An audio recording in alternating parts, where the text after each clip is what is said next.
agus fáilte roimh go léir. Anois, táim seo chun scéal leabhar díobh. Hello and welcome everybody. And now I'm going to read you all a story.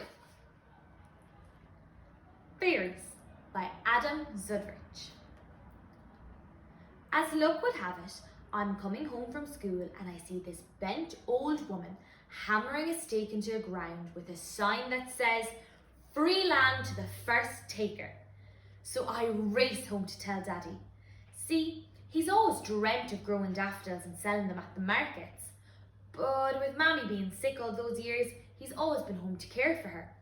I charge through the thick cigarette smoke in Dad's bedroom, stepping over empty beer bottles, screaming, "Hurry yourself! Get dressed, Daddy! We're leaving now to claim your land!" But he just lays in bed, staring into nothing, like he has been for... I cook him beans on toast and bring it to his bed, eating in our usual silence. That night, I grab a torch and sneak out my bedroom window. Spotlighting the old lady's sign, I look down the path that leads to her cottage. I walk past these shadows of fairy trees, each one more than 100 years old, their branches reaching out like twisted fingers of old hands. Of course, Irish legend has it that it's terrible bad luck to even break a tiny branch off a fairy tree because angry fairies will seek revenge. That's why you see these farmers' fields with a lone fairy tree, stones piled up around the base, just to make sure no one accidentally bumps into it. Come on, how can we Irish still believe in things with wings, or superstition, or even a god? Because if any of that were true, my mammy would still be alive. My fist knocks on the ramshackle cottage as the old woman answers. "What do you want?" I yell, "We'll take it!" The door creaks open and the old lady squints at me through her bifocals. "Girl, 'tis here land is cursed, full of angry wee fairies. My husband chopped down a fairy tree. I warned him, so I did. But sure he couldn't be told about luck. He was crossing a road and..." Her cold eyes stare off into the garden as she hands me a contract to give to my daddy. I'm off, far away from this evil place. The next day, I forge Dad's signature, go back to the cottage, and the place is ours. Now, I'm not saying I wasn't fretting a little bit when I held the axe over my shoulder, staring at that thick trunk. But then, I thought about the cancer that ate my mother's body, and how all the chemotherapy and vegetable juices and doctors only dragged out her suffering, and how it felt to watch her die a little more every day, knowing all we could do was... We had never cut down no fairy tree, or walked under a ladder, or put new shoes on a kitchen table. We were good people who did good things, and this is how we were punished. I drive the axe into that fairy tree.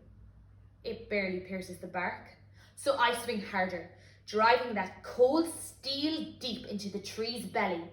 Chop after chop after chop, each one harder than the last, until the fairy tree falls with a thud.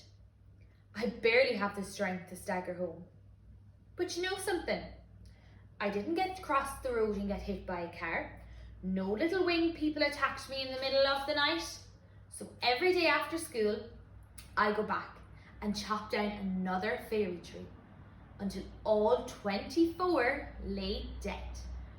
I called company after company to come and take away the trees. But hard-grown men quake at the mere thought of laying a finger on them.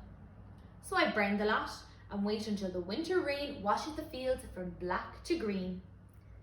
It's parent-teacher night when I tell Daddy, "You have to come. All the mums and dads will be there. Miss Fisher said she needs to speak to you this year." I help him dress in front of the mirror, just like he used to dress me, straightening his tie, combing his whisks of grey hair. And as our front door opens, he squints into the blue sky he hasn't seen in over 2 years. His legs so weak, he wraps an arm around mine. shuffling past people who stare without staring, all dying to get back to their friends and family and say, "You'll never believe who I saw today. You couldn't tell him from The Walking Dead, God love him." We walk in silence down an empty gravel road, his heavy eyes glued to the crunching rhythm of each step, until I stop and say, "Daddy, I lied." Miss Fisher's delighted when parents don't show, hates the paperwork and the chat. He looks up at me and this ease washes over him as he cracks a sullen smile. Over my shoulder is this incredible field of yellow daffodils, swaying gently. He closes his eyes, sniffing the sweet breeze. Maybe he's remembering his first date with Mammy when he gave her daffodils, or when he laid them on her coffin. I tell Daddy, "It's ours. I planted them so Mammy could look down from heaven and see how much we love her." He's a paler shade as I explain how I cut down all the fairy trees.